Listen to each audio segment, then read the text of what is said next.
Christmas break is upon us, and every year there's a number of boys with nowhere to go. You know, the kids from foreign countries and the ones with divorced parents and stuff like that. And this year there's a boy, he's a junior, and kind of a troublemaker, kind of troubled, damaged and troubled, but a smart kid underneath. And his mother calls him last minute to say she's widowed, has been widowed, she's just remarried, she has just remarried, and they want to use this Christmas vacation as their honeymoon. You understand, don't you, darling? Stanley's been working so hard. The teacher selected this year to stay behind with the boys is a very disliked, curmudgeonly ancient history teacher, Paul Giamatti. Through a kind of deus ex machina script device, all the other boys find somewhere else to go at some point, and it's down to just this teacher, played by Paul Giamatti, and this boy, and the head cook at the school.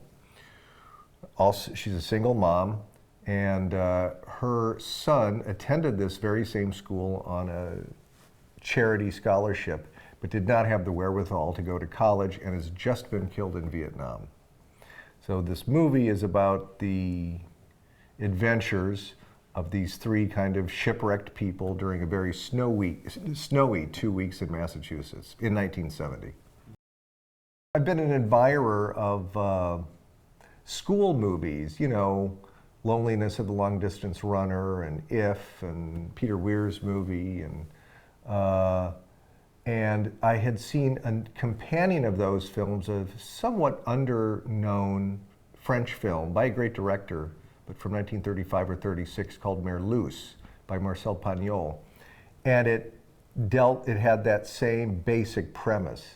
I saw that 10 or 12 years ago and it never left me. I thought, you know, that's a pretty good premise for a film. But I personally didn't have the wherewithal to, I didn't have the life experience of a private school and so forth. I'm from Omaha. Nor did I have really the discipline to go research it.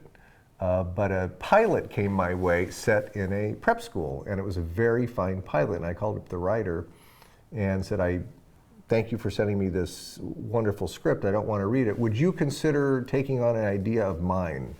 And so it was, David Hemmingson. That's how David Hemmingson, the fine screenwriter, came into my life. So typically I've written my own scripts, and certainly I was involved in rewriting this one and conceiving it. But David Hemmingson really did an outstanding job writing it. That's what attracted me to it.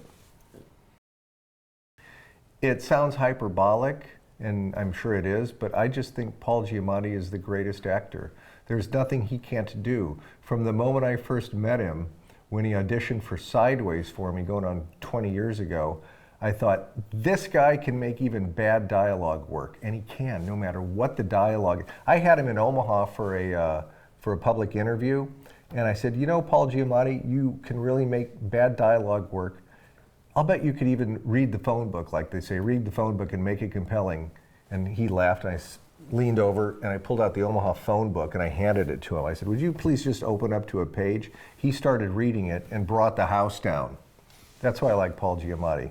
And he's just a lovely guy, brilliant guy, most well-read human I know, and a delight to work with.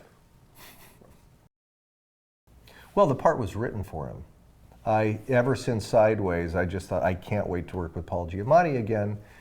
And nothing really came our way, nor did I find the right screenplay to tailor for him until this one. So David Hemmingson, the writer, and I clearly had Paul in mind while we were tailoring this, making the screenplay. He had never been in front of a camera before. He was an actor and a star in the drama department, and everybody knew that. And I still had to audition him a few times to be sure and to make sure that his skills on stage could be reined in a way, or altered, modified, whatever the word is, to become a cinema actor, a film actor. But he took to it like a duck to water.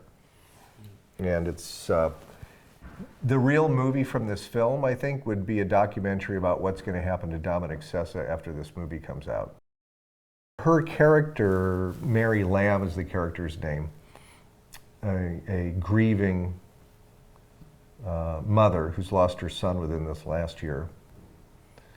So I have noted from previous films I've made that I like to get actors with good comic chops to play dramatic characters, because then the character won't easily descend into drear. Comic actors have a sense of rhythm and can kind of keep things aloft without cheapening the emotions, on the contrary. And so I had seen Divine Joy Randolph and enjoyed her immensely in Dolomite Is My Name, which, by the way, is a fine motion picture. And so she was among the actors I met for that part, either to have a meeting or to read for it, and I just kind of fell in love with her. I hope we achieved a convincing sense of period, 1970. I know what I did was I just pretended I was making a film then. I wasn't thinking, oh, I'm here. I mean, you can't avoid it, but as much as I could, I was actually tricking myself into being a director then.